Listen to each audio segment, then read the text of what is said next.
ഒരു കാലത്ത് ക്രിക്കറ്റ് ലോകം അടക്കിവാണ ഒരു ടീമായിരുന്നു ശ്രീലങ്കയുടേത്. അന്നത്തെ ഇതിഹാസ താരങ്ങളുമായി നമ്മുടെ പ്രധാനമന്ത്രി നരേന്ദ്രമോദി ഒരു കൂടിക്കാഴ്ച നടത്തി. അത്ര സീരിയസ് ആയ കൂടിക്കാഴ്ചയല്ല കേട്ടോ. ചിരിച്ച് രസിച്ച് കുശലം പറഞ്ഞ് കുറേ മണിക്കൂറുകൾ അദ്ദേഹം അവർക്കൊപ്പം ചെലവിട്ടു.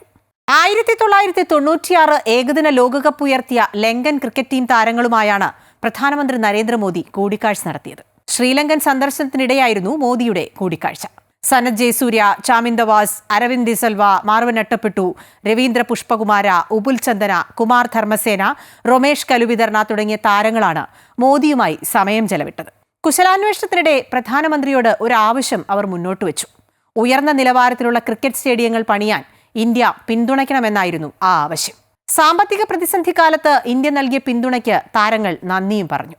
അയൽബന്ധമാണ് ഇന്ത്യയെ സംബന്ധിച്ച് ഏറ്റവും പ്രധാനപ്പെട്ട കാര്യമെന്ന് മോദി പറഞ്ഞു. അടുത്തിടെ ഭൂകമ്പം പിടിച്ചുലച്ച മ്യാൻമറിനടക്കം ഇന്ത്യ ചെയ്ത സഹായങ്ങളെക്കുറിച്ചും മോദി പരാമർശിച്ചു. എന്തായാലും വളരെ ഊഷ്മളമായ ഒരു കൂടിക്കാഴ്ചയാണ് നരേന്ദ്രമോദിയുമായി ലങ്കൻ ക്രിക്കറ്റ് താരങ്ങൾ നടത്തിയത്.